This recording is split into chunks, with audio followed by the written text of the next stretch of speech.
साधना हायस्कूलच्या विद्यार्थ्यांचा अनोखा उपक्रम स्नेह मेळावा स्वार्थासाठी नव्हे तर सहकार्याच्या भावनेनं केला साजरा। गरजू अपंग मित्राला ऑटोमॅटिक मशीनच्या माध्यमातून दिला मदतीचा हात। गडिंग्लज येथील साधना हायस्कूलच्या 1998-99च्या इयत्ता 10वीच्या विद्यार्थ्यांनी अनोखं गेट टुगेदर आयोजित केलं, ज्यामध्ये पारंपरिक स्नेह मेळाव्यापेक्षा सामाजिक उत्तरदायित्वाला प्राधान्य देण्यात आलं। या गेट टुगेदरमध्ये सहभागी झालेल्या सर्व माजी विद्यार्थ्यांनी मौज मजेसाठी पैसा खर्च न करता गरजू आणि होतकरू मित्राला मदतीचा हात देण्याचा निर्णय घेतला। डोमणेवाडी येथील मारुती डोमणे या अपंग विद्यार्थी मित्राचे काळभैरी रोडवर पंक्चर काढण्याचं साधं दुकान आहे। रोज पंक्चर काढून मिळणाऱ्या पैशातून मारुतीचं कुटुंब आपली उपजीविका चालवतं।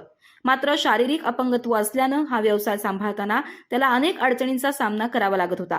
आपल्या वर्गमित्राची ही अडचण ओळखून या मित्राच्या व्यवसाय वाढीसाठी आणि त्याच्या कुटुंबाच्या विकासासाठी वर्गमित्रांनी 80,000 रुपयांचे ऑटोमॅटिक टायर फिटिंग मशीन विकत घेतले।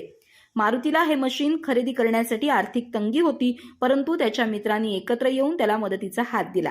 या उपक्रमात उपप्राचार्य Balkrishna Patil, Jagdish Shinde, Alok Telwekar, Avinash Tahsildar, doctor Amar Pednekar, doctor Rakesh Belgudri, doctor Joy Carvalho, Raghavendra Baleshgol, Santosh Telang, Abhishek Gadhavi, Nangonda Patil, Vinayak Shinde आणि इतर अनेक मित्रांनी सहभाग घेतला।